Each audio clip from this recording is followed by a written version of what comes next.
Hey guys, welcome back to our channel Story Explain in Hindi and Urdu. तो चलते हैं आज की स्टोरी की तरफ। स्टोरी की शुरुआत होती है वेनिस से, जहाँ पे एक नीलाम घर में बड़ी बड़ी कीमती चीज़ों की नीलामी हो रही थी। इसीलिए बड़े बड़े अमीर लोग मास्क पहन के वहाँ पे मौजूद थे। यहीं पे हम कहानी के मेन कैरेक्टर को देखते हैं जिसका नाम साइरस है। वो काफ़ी स्मार्ट भी है। यहाँ पर वो अपने साथियों के साथ चोरी का प्लान कर चुका है। यहाँ पे हम आपको साइरस की टीम के बारे में बताते हैं। टॉप पे वो खुद है, सेकंड पे एक पायलट लड़की है, थर्ड पर है मैग्नस जो हर तरह के सेफ को खोल लेता है, और एक लड़की हैकर, और एक लड़का इंजीनियर लूक, और एक डेंटन है जो कि एक ओल्ड मैन है। डेंटन इनकी चोरियों में मदद करता है। डेंटन साइरस के साथ इसी नीलाम घर में मौजूद था। यहाँ पे हर जगह पर कैमरास भी लगे हुए थे जिन पर पुलिस की नजर थी। यहाँ पे सबसे सीनियर पुलिस ऑफिसर का नाम एबी बताया गया है। काफी टाइम पहले वो साइरस से मिली थी, जहाँ उसकी साइरस के साथ दोस्ती भी हो गई थी। और जब एबी को पता चला कि वो कितना बड़ा चोर है, तो एक मिशन पर उसने साइरस को पकड़ने का प्लान बनाया। क्योंकि वो साइरस काफी चालाक था इसलिए भाग गया था। लेकिन यहाँ एबी अपनी पूरी टीम के साथ पूरी तरीके से तैयार थी कि जैसे ही यहाँ पे साइरस चोरी करेगा तो एबी उसको रंगे हाथों पकड़ लेगी। तभी यहाँ पर नीलामी शुरू हो जाती है। सबसे पहले यहाँ पर एक काफी कीमती पेंटिंग को लाया गया जिसकी एक के बाद एक बोली लगने लगती है, लेकिन वो यहाँ पर 2 करोड़ की बिक जाती है। लेकिन साइरस और उसकी टीम के लोग जो यहाँ नजर गड़ाए बैठे हुए थे, वो उस पेंटिंग को उसकी खरीदार के पास पहुँचने से पहले ही चोरी कर लेते हैं और ब्लैक मार्केट में उस पेंटिंग को उसी दाम 2 करोड़ में बेच भी देते हैं। जिसके बाद आती है बारी सबसे खास चीज की, जिसका नाम NFT है। क्योंकि इसको बनाने वाला क्रिएटर अपनी पहचान बताना नहीं चाहता था, वो यहाँ पर मास्क लगा कर मौजूद था। इस क्रिएशन NFT में तकरीबन 200 कैमरास मौजूद थे जो कि वीडियो रिकॉर्ड करके NFT बहुत एक अच्छी वीडियो एडिटिंग करके बना के देती थी। अब इसकी यहाँ पर नीलामी शुरू होती है। 1.5 से 2 करोड़, 2 से 2.5 करोड़ हो ही थी। तभी यहाँ पर हैकर अपना काम करती है। वो एक बटन दबाकर लिफ्ट कहती है। तभी यहाँ पर सारी की सारी लाइट्स ऑफ हो जाती हैं। हर जगह पे धमाके होने स्टार्ट हो जाते हैं और हर तरफ अफरा तफरी मच जाती है। जब यहाँ पर अमीर लोग भागने की अपनी फिराक में थे, तो साइरस अपना काम करता है। जो कि 2.5 करोड़ की बोली लगी थी वो खुद साइरस ने ही लगाई थी। और अब वो NFT के क्रिएटर के पास आता है और कहता है उस NFT के क्रिएटर को कि मेरे साथ चलो मेरी जगह पर, और वहीं पे मैं तुम्हें पेमेंट भी कर दूंगा और NFT भी ले लूंगा। तभी यहाँ पर सारी की सारी चीजों को एबी ऊपर बैठे हुए वाच कर रही थी। तभी यहाँ से साइरस और उसकी टीम यहाँ से भाग रही थी। तभी उनके पीछे पीछे एबी और उसकी टीम पीछे लग जाती है और वो यहाँ से एक खास किस्म की बोट में बैठकर पुलिस को चकमा दे के आगे निकल जाते हैं। और जब भी साइरस के हैकर ने यहाँ पे समंदर के बीचों बीच एक बैरियर खड़े करती है, जिससे एबी और उसकी टीम पीछे फंस जाती है और साइरस की टीम उनको चकमा दे के वहाँ से निकल जाती है। साइरस और उसकी टीम एबी की टीम को चकमा देने के बाद अपने शिप में पहुंच जाते हैं और यहाँ पे NFT की लेन देन के बाद खूब पार्टी करते हैं। एबी जो कि अभी भी छानबीन में लगी हुई थी, वो यहाँ पर आए हुए लोगों की वीडियो बड़े गौर से देखने लगती है। तभी उसकी नजर साइरस के एक हेल्पर साथी डेंटन पर पड़ती है जो अभी भी वहाँ पे मौजूद था। एबी और उसकी टीम उस तक पहुंचकर उसको गिरफ्तार कर लेते हैं। उधर पता चला कि जब साइरस और उसकी टीम ने NFT को चोरी किया तो ब्लैक मार्केट में NFT की कीमत बढ़ती चली गई। 2 से 3, 3 से 4 और 4 से 5 और 5 से 8 करोड़ हो जाती है। लेकिन उसको चलाने के लिए उसके क्रिएटर की जरूरत होती है। इसीलिए साइरस और उसकी टीम उस क्रिएटर को भी वहां से उठा लिया थे। तभी साइरस यहाँ पर उस क्रिएटर से बात करता है, तुम्हारी क्रिएशन NFT जो 2 से 2.5 करोड़ की बिकनी थी, वो अब यहाँ ब्लैक मार्केट में 8 करोड़ की बिकेगी। क्या तुम्हें लगता है कि हमने तुम्हें ऐसे ही अगवा किया? नहीं, बल्कि ब्लैक मार्केट में इस क्रिएशन को बेच के आधा मुनाफा तुम्हें भी देंगे, जिससे तुम्हारा और हम दोनों का फायदा होगा, टेंशन ना लो। साइरस उसको बोलता है कि जम के पार्टी करो। साइरस का हेल्पर डेंटन एबी के सामने बैठा हुआ था और एबी के सवालों का उल्टे सीधे जवाब दे रहा था। एबी उसको डेंटन को बोलती है कि मैं तुम्हें जेल में डाल दूंगी और सबके सामने तुम्हारी सच्चाई ले आऊंगी। बेहतर होगा कि तुम अपनी टीम, साइरस और उसके सारे साथियों के बारे में सब कुछ बता दो। जब भी डेंटन बोलता है कि मेरी टीम इस वक्त लंदन में ही है, अगर उन्हें पकड़ना है तो मेरे साथ वहाँ लंदन जाना होगा। जब भी एबी अपनी टीम अपने साथियों के साथ लंदन के डिपार्टमेंट में जाती है, यहाँ उसकी मुलाकात एक और ऑफिसर से होती है जो कि उसको बताता है कि मुझे खुफिया तरीके से पता चला है कि सबसे बड़ा माफिया जिसका नाम लार्स है, उसने हाल ही में मार्केट के शेयर्स के साथ हेराफेरी की है, जिसकी कीमतें ऊपर नीचे होने की वजह से लार्स को बहुत मुनाफा हुआ है। यहाँ शेयर्स की कीमतें ऊपर नीचे होने की वजह ये मार्केट नहीं, यहाँ पे एक डैम का पानी है जो कि पूरे शहर में फैला दिया, जिसकी वजह से उस शहर में बाढ़ आ गई, लोगों के घर डूब गए, लोगों की जानें चली गई। इस वजह से मार्केट के साथ ये सब हो पाया।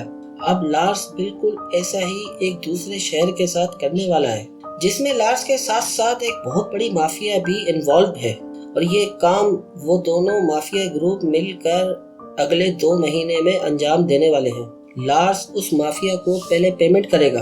वो करेंसी नहीं, सोना होगा, जो कि 1-2 किलो नहीं, पूरे 10 टन होगा। अब उनकी इस डील को रोकने, उनकी पेमेंट रुकवाने के लिए मुझे तुम्हारी जरूरत है।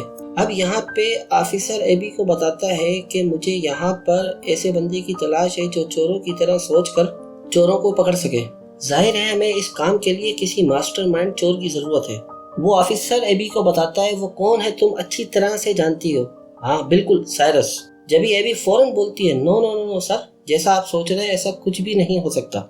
आप चाहते हैं कि मैं साइरस के पास जाके उससे मदद मांगूं? क्या वो भी हमारी मदद करने को तैयार हो जाएगा? कभी नहीं, नामुमकिन। तभी यहाँ पे ऑफिसर एबी को बोलता है तुम्हें कैसे भी करके उसे मनाना होगा ताकि हम लार्स को रोक सकें। तभी एबी उस ऑफिसर की बात को मान जाती है। एबी फौरन ही साइरस के पास पहुंच जाती है। ये एक दूसरे को बुरा भला बोलने लगते हैं कि तुमने मुझे धोखा दिया, कि तुमने मुझे धोखा दिया। यहाँ पर साइरस बात खत्म करके उससे आने की वजह पूछता है। तभी यहाँ पर एबी बोलती है साइरस को कि तुम्हें मेरे लिए एक चोरी करनी होगी। तभी यहाँ पे एबी साइरस को सारी बातें बता देती है जो उस ऑफिसर ने एबी को बताई थी। तभी यहाँ एबी बोलती है कि तुम्हें वो सारा सोना चोरी करना होगा, जिसके बाद साइरस ये सारी बात अपने साथियों को बताता है। उसके साथी चौंक तो गए, लेकिन साइरस कहता है समझता हूँ कि ये काम करना बहुत मुश्किल है लेकिन जरूरी है। अगर वो लोग अपने प्लान में कामयाब गए तो पूरा शहर बाढ़ में बह जाने की वजह से बर्बाद हो जाएगा, मासूम लोग अपनी जानों से चले जाएंगे। तभी सारे लोग ये मालूमात करने लगते हैं कि लार्स और उसके लोग ये सारा काम अंजाम कैसे देंगे। पता चला कि सारा सोना लार्स के अड्डे से निकलेगा और फिर उन ट्रक्स के जरिए वहाँ से ले जाया जाएगा। उसके बाद एक प्लेन के जरिए उसकी मंजिल तक भेजा जाएगा।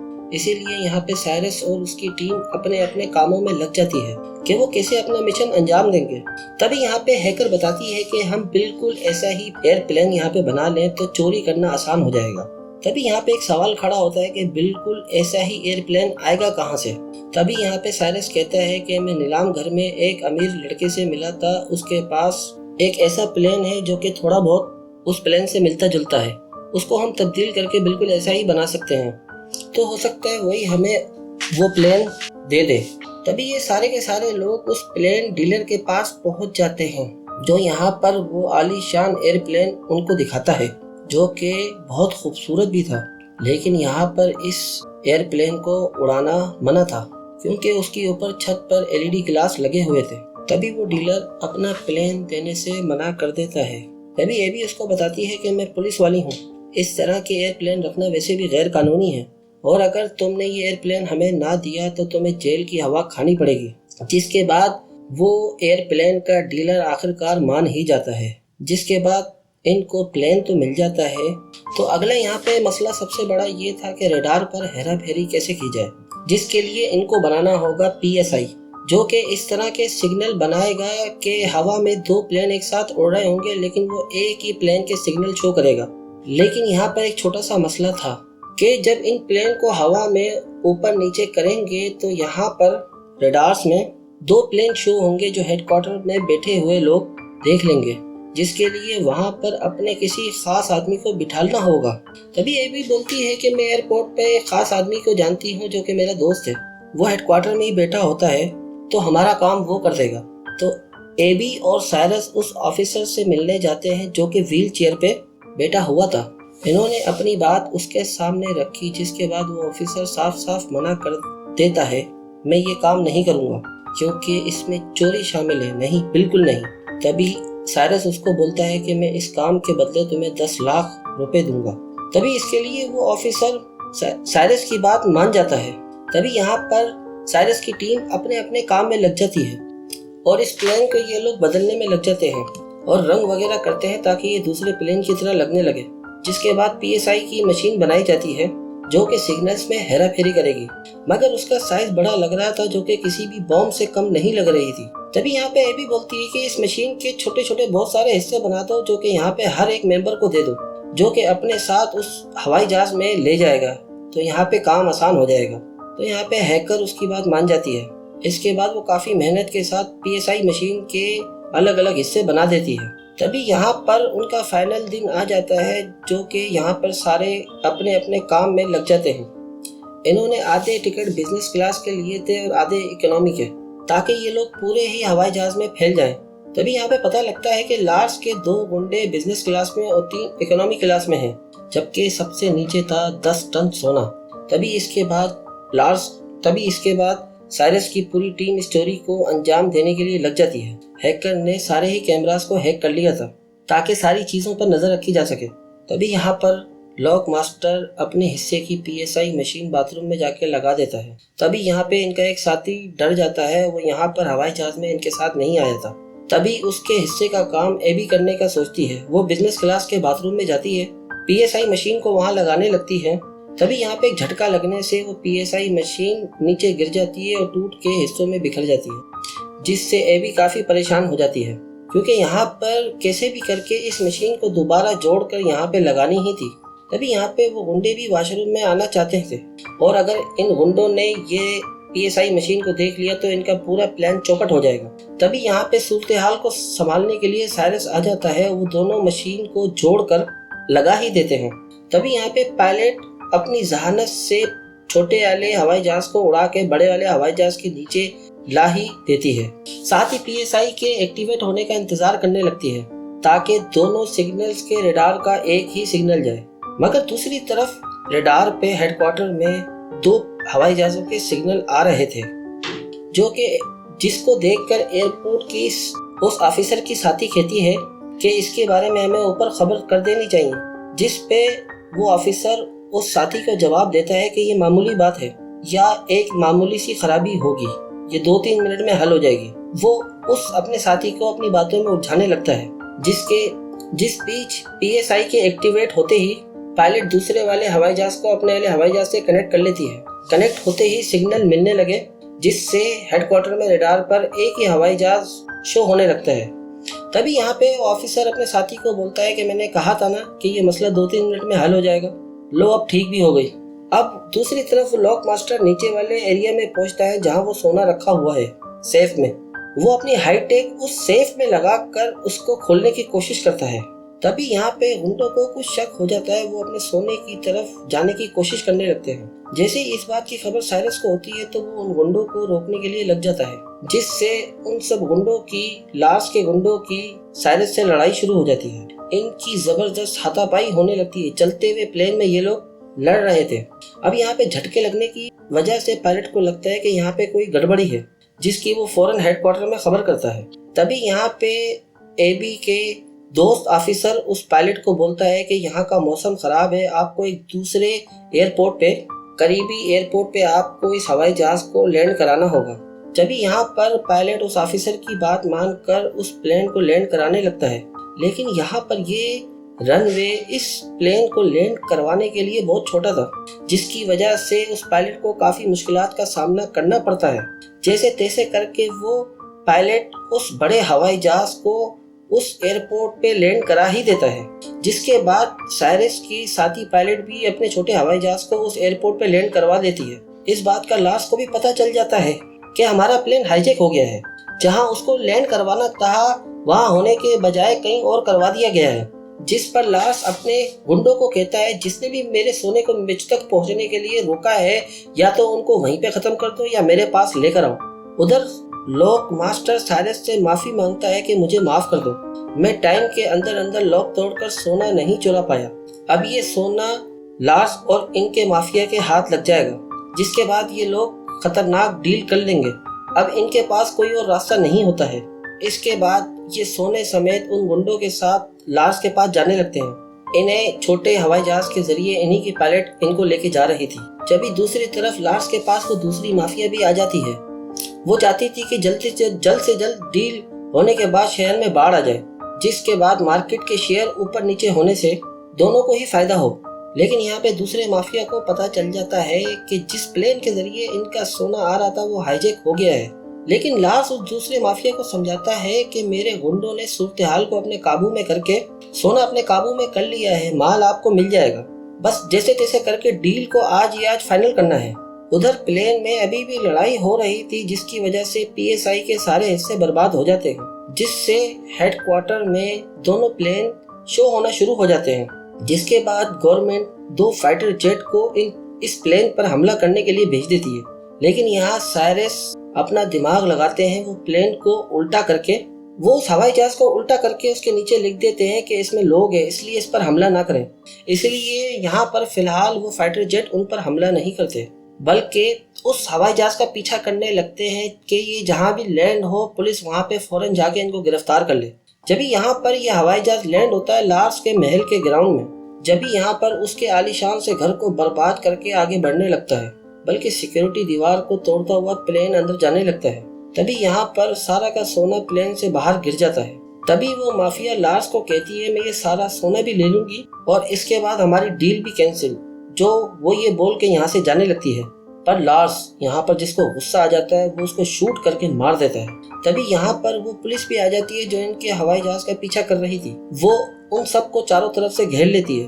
वो लार्स को पकड़ने लगती है। लार्स उनको कहता है कि ये मेरा अपना घर है, ये लोग चोर उस माफिया औरत के साथ यहाँ पे डील करने आए थे, असली गुनाहगार माफिया ये लोग हैं, इन्होंने ही उस माफिया औरत को मारा है, आप इन सबको गिरफ्तार करके ले जाएं। लेकिन ये सारे अपना दिमाग लगाता है। वो प्लेन के LED गिलास और NFT क्रिएशन की रिकॉर्डिंग से पुलिस को ये दिखा देता है कि असली गुनाहगार लार्स ही है। इसने ही उस औरत माफिया से सोने की डील की थी पूरे शहर को तबाह बर्बाद करने के लिए। इसीलिए यहाँ पे लार्स को पुलिस गिरफ्तार कर लेती है। इस पूरे मिशन में एबी और उस लंदन टीम का अफसर भी शामिल था जो इस डील को रुकवाना चाहते थे। इसमें कामयाब होने की वजह से वो सारा सोना अपने साथ ले जाते हैं। एबी साइरस की टीम का हिस्सा बन जाती है। यहाँ पता चलता है कि एबी जब बच्ची थी तो उसको एक पेंटिंग काफी पसंद आ जाती है, जो कि अब साइरस उसको गिफ्ट करने का सोचता है ताकि एबी उससे मुतासिर हो जाए, ये लोग फिर से एक हो जाएं। तभी यहाँ पे एक बहुत बड़ी बात सामने आती है। यहाँ पर लॉक मास्टर ने सारा सोना निकाल लिया था और असली सोने के बजाय नकली सोना रख दिया था, और इस तरह करके दिखाया कि जैसे वो तिजोरी तोड़ने में कामयाब नहीं हो पाया। यानी कि जो सोना पुलिस के हाथ लगा था वो सिर्फ सोने की तरह दिखने वाली ईंटें थी, जबकि असली सोना तो उसी वक्त आसमान से गायब कर दिया गया था और ये लोग उसे अपने ठिकाने पर भिजवा चुके थे। और ये लोग अपने मास्टरमाइंड की वजह से इतनी बड़ी चोरी अंजाम देने में कामयाब हो सके थे। और ये सब लोग अपना सोना लेने के लिए जाते हैं। सब लोग बहुत खुश थे। इसी के साथ ये स्टोरी यहाँ पर ख़त्म हो जाती है। अगर आप ये स्टोरी सुन रहे हैं तो चैनल को सब्सक्राइब, वीडियो को लाइक करते जाइएगा। Thank you.